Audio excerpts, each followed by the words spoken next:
সচিবালয়ের শিক্ষা উপদেষ্টার সাথে কথা বলার জন্য অর্থাৎ আলোচনার জন্য গিয়েছেন শিক্ষকদের একটি প্রতিনিধি দল এবং সেখানে 10 জন রয়েছেন বলে কিন্তু জানা গেছে। দর্শক, এই মুহূর্তে আমরা রয়েছি জাতীয় প্রেস ক্লাবের সামনে এবং যেখানে কিন্তু দেখছেন পুলিশ কিন্তু যেই শিক্ষকরা রয়েছেন তাদের ব্যারিকেড প্রদান করে এখানে অবস্থান করছেন এবং শিক্ষকরা কিন্তু আজ সকাল থেকেই এই স্থানটি অর্থাৎ জাতীয় প্রেস ক্লাবের সামনে অবস্থান নিয়েছেন এবং শিক্ষকদের যে এক দফা দাবি জাতীয়করণের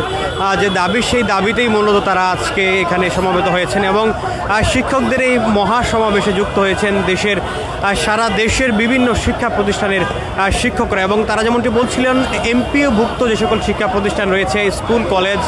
মাদ্রাসা এবং কারিগরি যে শিক্ষা প্রতিষ্ঠানগুলো রয়েছে সেই শিক্ষা প্রতিষ্ঠান থেকেই মূলত তারা আজকে এসেছেন তাদের আজকের এই মহাসমাবেশে এবং তারা বলছিলেন সরকারি নিয়মে চিকিৎসা ভাতা বাড়ি ভাড়া এছাড়াও বিভিন্ন বিষয় তাদেরকে যেন দেওয়া হয় এবং উৎসব ভাতা সহ বিভিন্ন দাবি কিন্তু তারা করছিলেন এবং এই দাবিগুলো নিয়েই তাদের এক দফা দাবি মূলত তারা বলছিলেন যে শিক্ষা জাতীয়করণ অর্থাৎ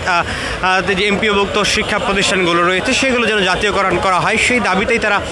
আজকে অবস্থান কর্মসূচি কিন্তু করেছিলেন এবং কিছুক্ষণ আগে কিন্তু 10 সদস্যের একটি প্রতিনিধি দল সচিবালয়ের উদ্দেশ্যে গিয়েছে বলে কিন্তু নেতাকর্মীরা জানিয়েছেন এবং তারা যেমনটি বলছিলেন তাদের এই দাবি আদায় না হলে তারা কিন্তু আজকে এই ঢাকার জাতীয় প্রেস ক্লাবের সামনে যে অবস্থান সেটি কিন্তু তারা ছাড়বেন না। একই সাথে তারা কিন্তু হুঁশিয়ারি দিয়েছেন যে সকল শিক্ষা প্রতিষ্ঠান রয়েছে এমপিওভুক্ত সকল শিক্ষা প্রতিষ্ঠানে তাদের দাবি আদায় না হলে তারা কিন্তু তালা ঝুলিয়ে দেবেন সেই হুঁশিয়ারি কিন্তু তারা দিয়েছেন এবং সকল ধরনের শিক্ষা কার্যক্রম তারা বন্ধ ঘোষণা করবেন স্থগিত করবেন বলে কিন্তু জানিয়েছেন। এই মুহূর্তে আমরা লক্ষ্য করছি ব্যারিকেডের এই পাশে কিন্তু অবস্থান করছেন শিক্ষকরা এবং অপর পাশে কিন্তু পুলিশের সতর্ক অবস্থান রয়েছে এবং এটি শুধুমাত্র এই স্থানটিতে নয় সচিবালয়ের যে প্রবেশ মুখ রয়েছে সেখানেও অবস্থান করছেন পুলিশরা ব্যারিকেড প্রদান করে। এছাড়া শিক্ষা ভবনের সামনে দিয়ে যেই সচিবালয়ের সড়কটি রয়েছে সেদিকেও কিন্তু পুলিশের কড়া অবস্থান রয়েছে এবং প্রতিটি পয়েন্টেই কিন্তু পুলিশ সতর্ক অবস্থান রয়েছে। এছাড়াও আমরা লক্ষ্য করেছিলাম সচিবালয়ের যে 5 নং গেটটি রয়েছে অর্থাৎ বাংলাদেশ সচিবালয় মেট্রো স্টেশনের নিচ দিয়ে যেই সড়কটি সেখানেও কিন্তু পুলিশ করা অবস্থানে রয়েছে এবং সেখানে কিন্তু রায়ট কার রয়েছে পুলিশের সাথে জলকামানও কিন্তু সেখানে রয়েছে। এছাড়া শিক্ষা ভবনের সামনে যে সড়কটি সেখান দিয়েও কিন্তু পুলিশের করা অবস্থান লক্ষ্য করা গেছে এবং সেখানেও কিন্তু পুলিশ সদস্যদের সরব উপস্থিতি এবং সেখানে কড়া নিরাপত্তা ব্যবস্থা লক্ষ্য করা গেছে এবং কোনো ধরনের অপ্রীতিকর ঘটনা যেন না ঘটে সেই বিষয়টি লক্ষ্য রেখে কিন্তু পুলিশের সতর্ক অবস্থান এবং শিক্ষকরা যেমনটি বলছিলেন তাদের এই দাবি অনেক দিনের দাবি এবং এই দাবি নিয়ে প্রতি সরকার অর্থাৎ বিগত সরকার এবং বর্তমান অন্তর্বর্তীকালীন সরকারের পক্ষ থেকে বারবার শুধু আশ্বাস প্রদান করা হলেও কার্যকর কোনো পদক্ষেপ নেওয়া হয় নাই, কারণে তারা আজকে এই মহাসমাবেশে ডাক দিয়েছেন এবং তারা বলছিলেন তাদের এই দাবি আজকে তারা আদায় করে নিয়ে যাবেন এবং লিখিত আকারে বর্তমান অন্তর্বর্তীকালীন সরকারের পক্ষ থেকে কোনো ধরনের লিখিত দলিল ছাড়া তারা আজকে এই স্থান ছাড়বেন না বলে কিন্তু হুঁশিয়ারি করেছেন। দর্শক, আপনাদের যদি জানিয়ে রাখি সারা দেশ থেকে শিক্ষকদের এই অবস্থান এবং সারা দেশ থেকে তারা শিক্ষা প্রতিষ্ঠান বিভিন্ন শিক্ষা প্রতিষ্ঠান এবং এমপিওভুক্ত যে সকল শিক্ষা প্রতিষ্ঠান রয়েছে শিক্ষা প্রতিষ্ঠানের শিক্ষকরা কিন্তু আজকে জাতীয় প্রেস ক্লাবের সামনে এই সমাবেশে যুক্ত হয়েছেন এবং তাদের এই অবস্থানের কারণে কিন্তু পল্টন মোড় থেকে প্রেস ক্লাবের সামনের এই হাইকোর্টের মোড় পর্যন্ত কিন্তু যান চলাচল বন্ধ রয়েছে এবং এখানে কিন্তু হাজার হাজার শিক্ষকরা যুক্ত হয়েছেন এবং তারা যে বিষয়গুলো বলছিলেন সরকারি নিয়মে বাড়ি ভাড়া উৎসব ভাতা এবং চিকিৎসা ভাতা সহ শিক্ষা জাতীয়করণের এই দাবিটি তারা মূলত করে আসছিলেন এবং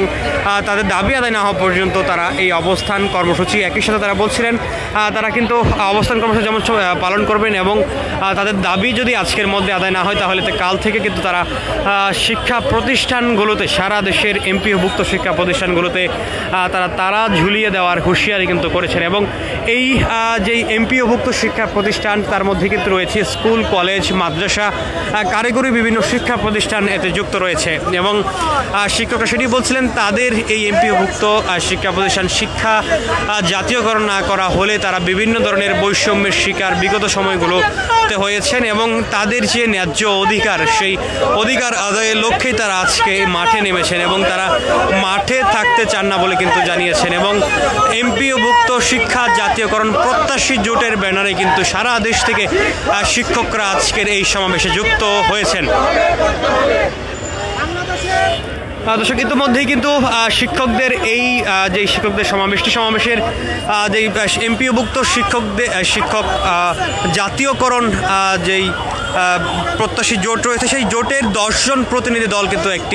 এক প্রতিনিধি দল সচিবালয় ইতিমধ্যেই প্রবেশ করেছেন এবং তাদের সাথে কিন্তু শিক্ষা উপদেষ্টার আলোচনার কথা রয়েছে এবং কিছুক্ষণের মধ্যেই তারা সচিবালয় থেকে বের হওয়ার পরেই কিন্তু তাদের পরবর্তী সিদ্ধান্ত জানা যাবে, অর্থাৎ আন্দোলন সম্পর্কে পরবর্তী